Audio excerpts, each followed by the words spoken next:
Hello everyone, welcome to Sanmarga classes.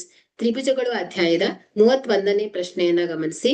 Tribhuja A B D ಅಲ್ಲಿ A C perpendicular to B D. So ಲಂಬ ಕೋನ ವಿಕರ್ಣ ಬಾಹು ಸರ್ವಸಮ ನಿಯಮ ಬಳಸಿ ಕೋನ ಬಿ ಈಸ್ ಈಕ್ವಲ್ ಟು ಕೋನ ಡಿ ಎಂದು ಸಾಧಿಸಿ.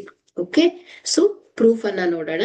ಸೊ ದತ್ತಾಂಶ ತ್ರಿಭುಜ ಎ ಬಿ ಡಿ ಅಲ್ಲಿ, ಸೊ ತ್ರಿಭುಜ ಎ ಬಿ ಡಿ ಅಲ್ಲಿ ಕೋನ ಬಿ ಈಸ್ ಈಕ್ವಲ್ ಟು ಕೋನ ಡಿ ಅಲ್ವಾ? ಸೊ ಇದು ದತ್ತಾಂಶ. So ಸಾಧನೀಯ, V have to prove ಏನ್ ಹೇಳಿ, ಕೋನ ಬಿ ಈಸ್ ಈಕ್ವಲ್ ಟು ಕೋನ ಡಿ ಅಂತ ಹೇಳ್ಬೇಕು. ಸಾಧನೆ, ಸೊ ತ್ರಿಭುಜ ಎ ಸಿ ಬಿ, ಸೊ ತ್ರಿಭುಜ ಎ ಸಿ ಬಿ ಮತ್ತು ತ್ರಿಭುಜ ಎ ಸಿ ಡಿ ಗಳಲ್ಲಿ, ಓಕೆ, ಸೊ ಈ ಎರಡು ತ್ರಿಭುಜವನ್ನ ಗಮನಿಸಿ. ಸೊ ಇದೆರಡು ತ್ರಿಭುಜವನ್ನ ಗಮನಿಸಿದ್ರೆ ಕೋನ A C B is equal to ಕೋನ ಎ ಸಿ ಡಿ. ಯಾಕಂದ್ರೆ ಇದು A C perpendicular to B D ಆಗಿರೋದ್ರಿಂದ A C B is equal to A C D ಎಷ್ಟಿರುತ್ತೆ ಹೇಳಿ, 90 ಡಿಗ್ರಿ ಇರುತ್ತೆ. ಓಕೆ, ಸೊ ಇದು ದತ್ತಾಂಶದ ಪ್ರಕಾರ. Okay, so A B is equal to ಏನು ಹೇಳಿ, A D. Okay, so A B is equal to A D. Okay, A B is equal to A D. So ಇದು ದತ್ತಾಂಶದ ಪ್ರಕಾರ. Okay, so A B is equal to A D.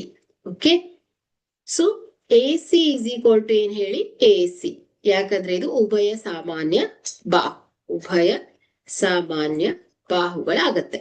Okay, so ಹಾಗಾದ್ರೆ ಇಲ್ಲಿ ಲಂಬ ಕೋನ ವಿಕರ್ಣ ಬಾಹು ಸರ್ವಸಮ ನಿಯಮದಂತೆ ಲಂಬ ಕೋನ ವಿಕರ್ಣ ಬಾಹು ಸರ್ವಸಮ ನಿಯಮದ ಪ್ರಕಾರ ಏನ್ ಹೇಳ್ಬೋದು, ತ್ರಿಭುಜ ಎ ಸಿ ಬಿ ಸರ್ವಸಮ ತ್ರಿಭುಜ ಎ ಸಿ ಡಿ ಆಗತ್ತೆ.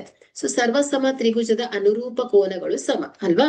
ಸೊ ಹಾಗಾಗಿ ಸರ್ವಸಮ ತ್ರಿಭುಜದ ಅನುರೂಪ ಕೋನಗಳು ಸಮನಾಗತ್ತೆ. ಸೊ ಹಾಗಾಗಿ ಕೋನ ಬಿ ಇಸ್ ಈಕ್ವಲ್ ಟು ಏನಾಗತ್ತೆ ಹೇಳಿ, ಕೋನ ಡಿ ಆಗತ್ತೆ. ಸೊ ಸರ್ವಸಮ ತ್ರಿಭುಜದ ಅನುರೂಪ ಸರ್ವಸಮ